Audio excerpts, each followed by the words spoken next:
నమస్తే, welcome to weekend analysis by KRR. Jubilee Hills పై ప్రధాన రాజకీయ పార్టీల వ్యూహం ఏంటి?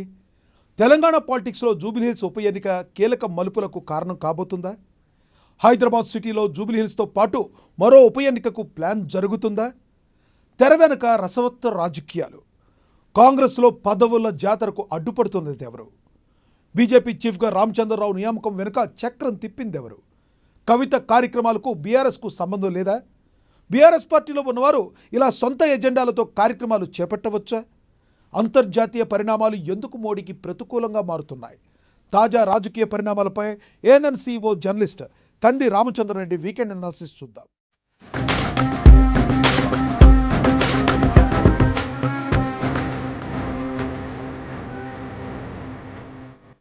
తెలంగాణ రాజకీయాలపై జూబిలీహిల్స్ బైపోల్ ప్రభావం బలంగా ఉండనుంది. కాంగ్రెస్ ప్రభుత్వం వచ్చి ఏడాదిన్నర పూర్తవుతున్న నేపథ్యంలో జూబిలీహిల్స్ ఉప ఎన్నికల్లో గెలుపు అధికార పార్టీకి అత్యంత కీలకం.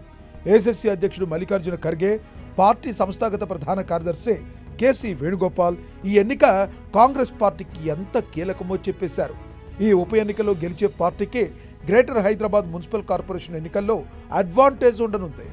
మైనారిటీలు అధికంగా ఉన్న ఈ నియోజకవర్గం గెలవాల్సిన అనివార్యత కాంగ్రెస్ పై ఉంది. కాంగ్రెస్ జూబిలీహిల్స్లో గెలుపొందే అభ్యర్థిని ఎంచుకోవడానికి అంతర్గత సర్వేలు నిర్వహిస్తుంది. ఏ రాజకీయ పార్టీ అయినా అంతర్గత సర్వేలు నిర్వహించడం సహజం.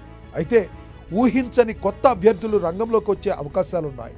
బీఆర్ఎస్ పార్టీ నుండి దివంగత ఎమ్మెల్యే మాగంటి గోపీనాథ్ కుటుంబ సభ్యుడిని అభ్యర్థిగా నిలబెట్టే అవకాశం ఉంది. హైదరాబాద్లో బలమైన సంస్థాగత నిర్మాణంతో బీఆర్ఎస్ తమ పట్టు నిలుపుకోవడానికి ఈ ఉప ఎన్నిక ఓ వేదిక. తెలంగాణ రాజకీయాల్లో జూబిలీహిల్స్ ఉప ఎన్నిక కీలక మలుపులకు కారణం కాబోతుంది. కాంగ్రెస్కు ఈ ఉప ఎన్నిక పరీక్ష. ముఖ్యమంత్రి రేవంత్ రెడ్డి నాయకత్వంలో కాంగ్రెస్ ఈ ఎన్నికను ఎంతో ప్రతిష్టాత్మకంగా తీసుకుంది. గెలిస్తే హైదరాబాద్లో పార్టీ బలం పెరుగుతుంది, ప్రతిపక్షాల ఆత్మస్థైర్యం దెబ్బతింటుంది. మరికొంతకాలం పార్టీకి తిరుగుండదు. ఓడితే ప్రభుత్వంపై విమర్శలు తీవ్రమవుతాయి. బీఆర్ఎస్కు ఈ గెలుపు ప్రాణావసరం. పార్టీ ఊపిరి పీల్చుకునే అవకాశం ఇస్తుంది. ముఖ్యంగా ఇటీవలి ఎన్నికల్లో వచ్చిన ఓటముల తర్వాత పార్టీ కేడర్కు భవిష్యత్తుపై ఆశలు కల్పించడానికి అత్యంత కీలకం. గెలిచినా, గణనీయ ఓట్లు సాధించిన బీజేపీ హైదరాబాద్లో తమ ఉనికిని బలోపేతం చేసుకోవచ్చు. బీజేపీ గెలిస్తే రాష్ట్ర రాజకీయాలపై పెను ప్రభావం పడుతుంది. అయితే మైనారిటీ ఓటర్లు ఎటు మొగ్గితే గెలుపు అటు ఉండే నియోజకవర్గం జూబిలీహిల్స్. దీనిని పరిగణలోకి తీసుకునే మరో బైపోల్కు బీజేపీ ప్లాన్ చేస్తుంది.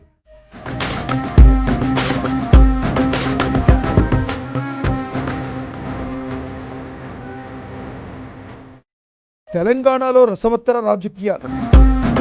రామచంద్రరావు రాజాసింగ్ ఎపిసోడ్తో పొలిటికల్ హీట్. నా దూకుడు ముందు ముందు తెలుస్తుందంటున్న ఎన్ఆర్ఆర్.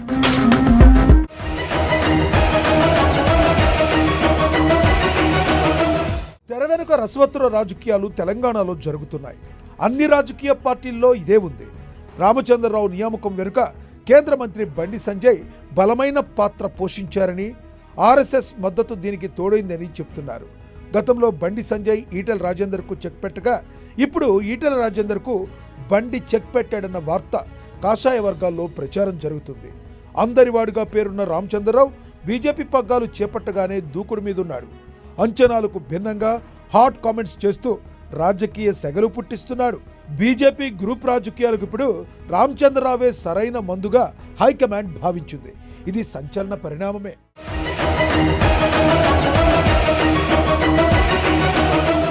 కాంగ్రెస్లో పదవుల జాతరపై తరచూ ప్రకటనలు వస్తుంటాయి. కాంగ్రెస్ పార్టీలో జరిగినన్ని వడపోతలు, అభిప్రాయ సేకరణలు, సర్వేలు ఇతర పార్టీలో జరగవు. ప్రభుత్వం ఏర్పడి ఏడాదిన్నర అవుతున్నా ఇంకా నామినేటెడ్ పదవుల జాతర జరగలేదు. కార్యకర్తల్లో నారాజ్కు ఇదే కారణమని హైకమాండ్కు, పార్టీ పెద్దలకు తెలుసు. అయినా ఎందుకో అలా కాలం గడిచిపోతూనే ఉంటుంది. ఈ నెలలో పక్కా అన్న మాటను కార్యకర్తలు పదుల సార్లు విన్నారు. అయినా కారణాలు తెలియవు. ఈసారి ఖర్గే గ్రీన్ సిగ్నల్ ఇచ్చినా పదవుల భర్తీ పూర్తవుతుందన్న నమ్మకం క్యాడర్కు మాత్రం కలగడం లేదు. ఏడాదిన్నరగా స్థానిక సంస్థల ఎన్నికల గురించి ప్రతి సమావేశంలో నేతలు చెబుతున్నా ఏమైందో అందరికీ తెలిసిందే. ఏడాదిన్నర కాలంలో కాంగ్రెస్ పార్టీ చెప్పుకోదగ్గ విజయాలు అనేకం సాధించింది. ఎస్సీ వర్గీకరణ చేసిన తొలి స్టేట్ తెలంగాణనే. కులగణనలో దేశానికే రోల్ మోడల్గా నిలిచింది. రైతు భరోసా, రుణమాఫీ, సన్నబియ్యం, ఉద్యోగాల భర్తీ, ఇందిరమ్మ ఇళ్ల పథకం ఇలా ఎన్నో ఉన్నాయి. అయినా ఏదో మీమాంస, లోలోన భయం, క్యాడర్లో ఆత్మస్థైర్యం నింపి నామినేటెడ్ పదవులు, పార్టీ పదవులు త్వరగా భర్తీ చేసి దూకుడుగా గ్రామాల్లోకి వెళ్ళొచ్చు. కాలం కరిగిపోతున్న ఆ దిశగా కార్యాచరణ మాత్రం జరగడం లేదు.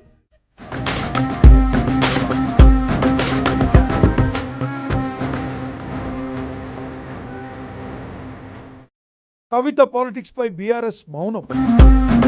సొంత ఎజెండాతో కార్యక్రమాల ధూమ్ధాం. రైలు రోకోతో తేలనున్న రాజకీయ భవితవ్యం.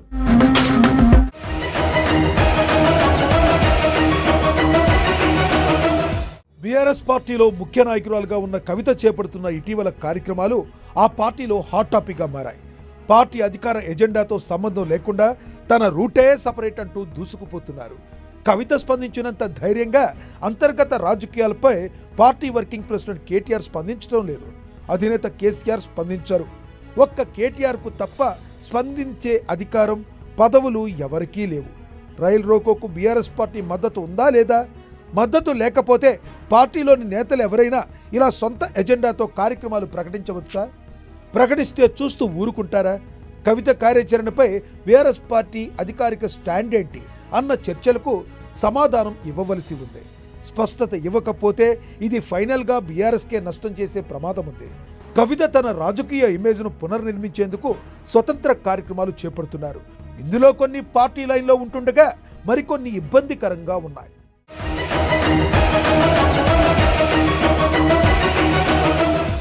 మోదీకి ప్రతికూలంగా అంతర్జాతీయ పరిణామాలు. నమ్మిన వారే ఎదురు తిరుగుతున్న వైనంపై విస్మయం. వందల విదేశీ పర్యటనల ఫలితాలపై ప్రతిపక్షాల ఆగ్రహం.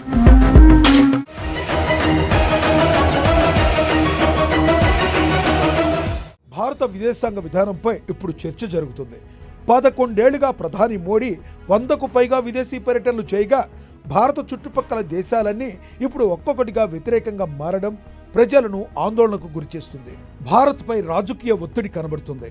పహల్గాం దాడి తర్వాత భారత్ పాక్ యుద్ధాన్ని తానే ఆపానని అమెరికా అధ్యక్షుడు ట్రంప్ ప్రకటించుకోవడంపై దేశం షాక్కు గురైంది.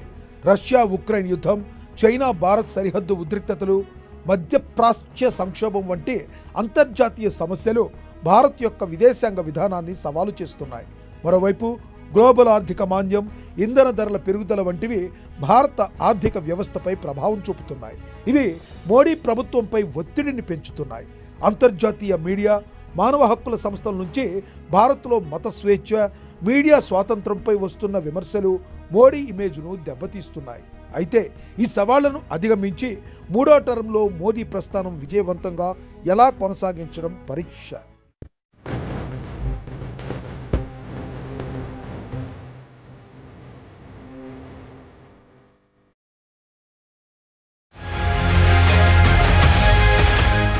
ఇది ఈ వారం వీకెండ్ అనాలిసిస్ బై కేఆర్ఆర్. నమస్తే.